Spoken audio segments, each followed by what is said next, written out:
Grabe naman si Kuya Junior. Pinakitaan tayo, Gofam. Grabe naman magkuliglig to. Paatras. Apakalupit.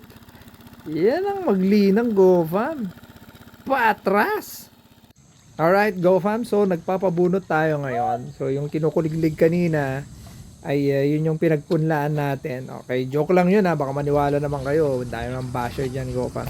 So yung punla natin medyo na-extend, Gofam, dahil nga yung ating schedule ay na-extend din. So ito ay 23 days, Gofam. Ayan o, ganyan nakalaki, Gofam. Pwede na, pwede na. Pero ang nagiging problema ngayon, Gofam, ay nabibitin yung ating mga punla. So sa unang tingin ko dito, medyo parang mabibitin din tayo dito, Gofam. Kayo ba, hindi ba kayo nabitin sa inyong mga punla?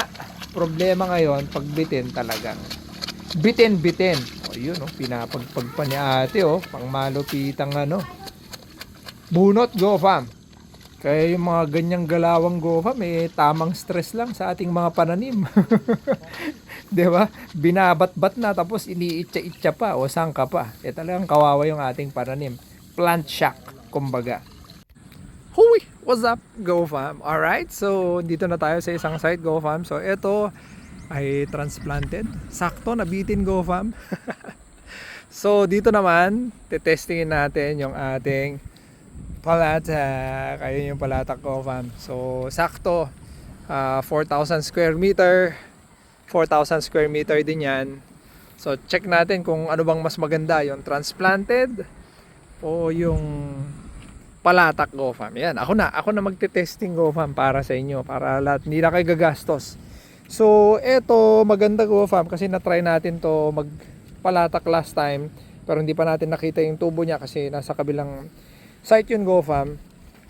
Kampante ka, Gofam, kasi nga kahit may ibon or umaambon, pero kung umaambon, Gofam, dapat kailangan mo lagyan ng plastic to kasi mababasa to, magkukumpul-kumpul yung binhi natin, Gofam. So yun yung isa sa mga kagandahan na nakita ko. Tapos sobrang tipid niya. Downside na nakita ko, hindi naman siya downside, pero yung things to improve dito, Gofam, para sa akin, sana ito is transparent para mas nakikita mo kung may karga o hindi. Ito, Gofam, maya't maya nasusugat ako kasi ang tatalim nitong mga edges. Itong mga to. Yan. Ito. So kumuha kami ng mga pang file, ipa-file natin itong mga to. Tapos itong mga handle. Yan yung mga nakita ko na pwedeng improve dito. Tapos etong handle, Gofam, maganda sana adjustable din. Kasi nga kung maliit yung hindi ganun katangkadan, Gofam, yung humihila nito, ang nangyayari is nakaganyan siya. Kasi ang gusto mo nito is either pantay lang or medyo slightly tilted pataas para mapinas niya talaga. Kasi nga etong dito sa likod, kung mapapansin nyo, Gofam, hindi siya pantay-pantay. Ito may mataas, may mababa. Ito sobrang baba. So sana naikaltas na tong level nito dito, para pag tinapal to, pantay to dito. So yun lang naman yung mga initial na nakikita ko ngayon dito sa palatak, Gofam. Ito mga to, ayan, kita nyo, kailangan nyo mag-retight, Gofam. Ayan, pag nalaglag to, wala na, GG na, Gofam. Kailangan nyo mag-retight. Ako nag-retight ako, hindi ko lang nakita to, kailangan nyo retight. So far, yun lang naman yung nakita ko pa dito na kailangan ma-improve. Okay. So pag ginawang transparent to, kahit may takip to, para kahit medyo maambon, kitang-kita nyo pa rin yung nasa loob. So tara, check natin to. Papalatakin natin to, Gofam. Okay, so ito, yung sinasabi ko, kailangan nyo mag-retight. Ito tinesting natin, Gofam, sa maliit na area, 1 hektarya lang naman, para at least ma-feel din ng mga kasama natin kung paano yung operation nito. Kailangan mag-retight. Tapos isa pang napansin ko dito, itong mga to, yan, nag-retight tayo dito mga to. Ayan. Tsaka, yon, knowing na yung plastic din, GoFam, ito yung feeling kong unang mauubos. Ito. So, etong mechanism kasi nito, kailangan niya para taktakin ito. Kaya din pala loose to. Ayan. Kasi ito gumagalaw, GoFam. Ayan. Para tinataktak niya. Kaya meron kayong maririnig na clicking sound. So, sana ito made of, sana matibay talaga to. Pero makita natin, kasi ang sabi sa atin, every 20 hectares, magpapalit ka nito. Okay, so meron tayong mga kasama na medyo mabibigat ang mga kamay, GoFam. Hindi ko ina-advise na silang hawak nito kasi mas madaling masira to. Kasi di ba alam yan, may mga kasama tayong talagang sadyang mabibigat yung mga kamay. Mga sirain talaga. Na mga naninira talaga, GoFam. Ito hindi to gagana sa kanila. Okay. Okay, so ito na, GoFam. NK, nakita nyo yung tubo niya, oh. Parehas to, 24 hours binabad, 24 hours incubation. Versus itong Arise. Ayan. Ganda nito, oh. Tsaka ito. Ayan na, GoFam. So ito, ayan o, ganyan yung hulog ng 25.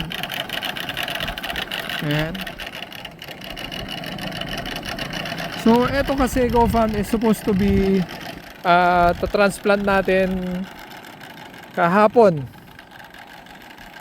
So pero kinulang tayo, sakto meron tong palatak, ipapalatak na lang natin. Yung na-experience natin nung last time, kapag yung kakadrain lang, ito sana, ito, parang ganyan kakadrain, hihilom ka agad. Ito medyo hindi na siya hihilom kasi nga isang araw na tong na standby, GoFam. So check natin, parang ganyan dapat sana siya, ayan, tatakip dapat sana siya, ayan. Ayan. So maganda yung hulog niya. Okay, so ayan na, GoFam. So yung sinasabing meron siyang seed closer, GoFam, actually hindi naman siya talagang closer, yung napapansin ko, yung observation ko. Kasi nga magsasara siya kung yung hindi pa bumababa yung putik. Yung kunwari nilinang mo ngayon, nilinang mo tapos pinalatak mo kaagad. Yun, parang hihilom din yung guhit, kaya magsasara. Pero kung yung pinatuyuan mo na siya, kunwari a day before or basta tuyo, kunwari parang ganyan, tingnan nyo, GoFam, kung hihilom siya o hindi. So hindi. Yan. Okay. Pero kung parang putik pa siya, parang yung ganyan sana, yan yun talaga, maghihilom siya, magsasara siya, GoFam. So makita nyo, eto ngayon, yan yung bagsak niya. Although maganda rin at hindi naghilom, makikita natin ngayon kung paano yung bagsak niya. Ayan, nakaset to ng mas mababa lang ng konti dun sa 25 kilos na setting. Ayan, maganda rin, GoFam. Okay na to para sa akin. Actually sa inbred nga pwede na, 2, 4, yan, kita nyo, 2, 4, 6, 7, parang pito-pito. So inbred setting na yan, GoFam. Pero try lang natin, di ba? Wala na mawawala. Yun. So check natin dito. Ayun, naghilom siya dun, GoFam, kasi nga hindi pa bumabagsak yung putik. Ayan, ito tong part na yan. Ayan. Pero pag yung medyo matigas na, hindi siya nagsasara. Ayan, hindi siya nagsasara, GoFam. Yun. Okay, so in-instructan lang natin yung kasama natin. Yung, alam mo yung English kasi, parang jerking. Alam mo yung hihilain mo, tas hinto ka, atras ka ulit, hilain mo, hinto ka, hilain mo. Hindi pwede yung ganun, GoFam. Okay, nagre-reset yung yung parang lalagyanan nung binhe. So, hindi na baling mabagal, basta importante, tuloy-tuloy yung paghila. Okay, hindi pwede yung hila, tigil, hila, tigil. So malalaman mo ngayon na diretso lang ihila kahit sa tunog, GoFam. Ayan,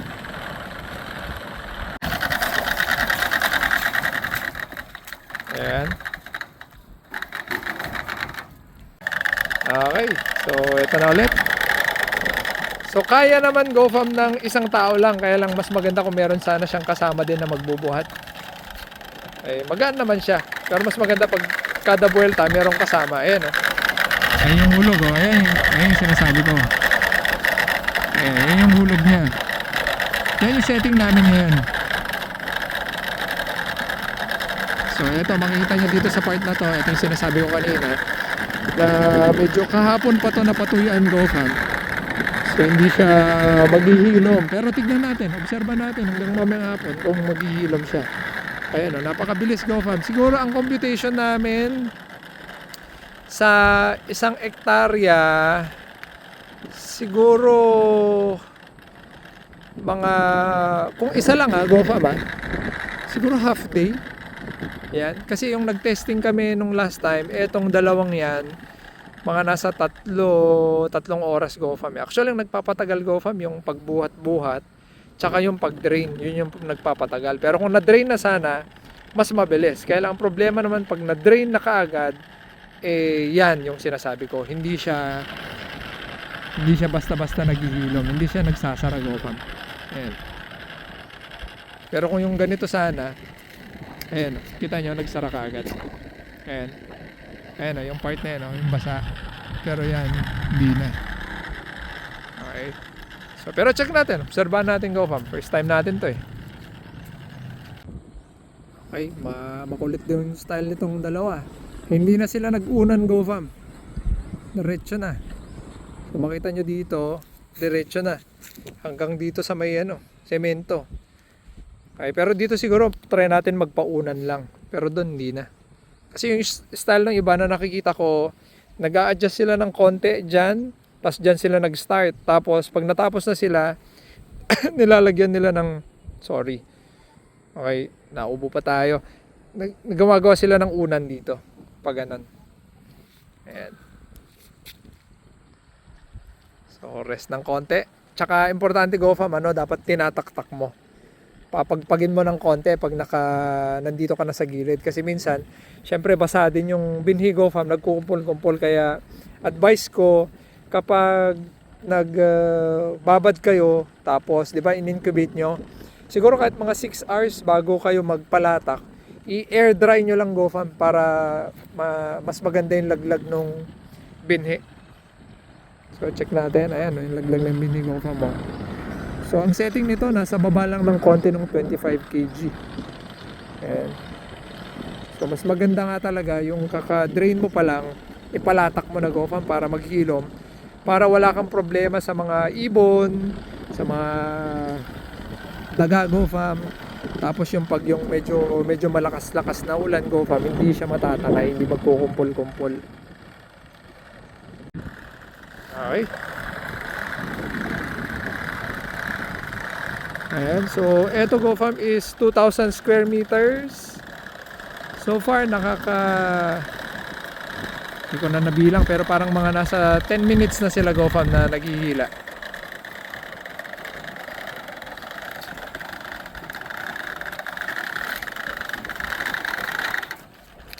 Ayun.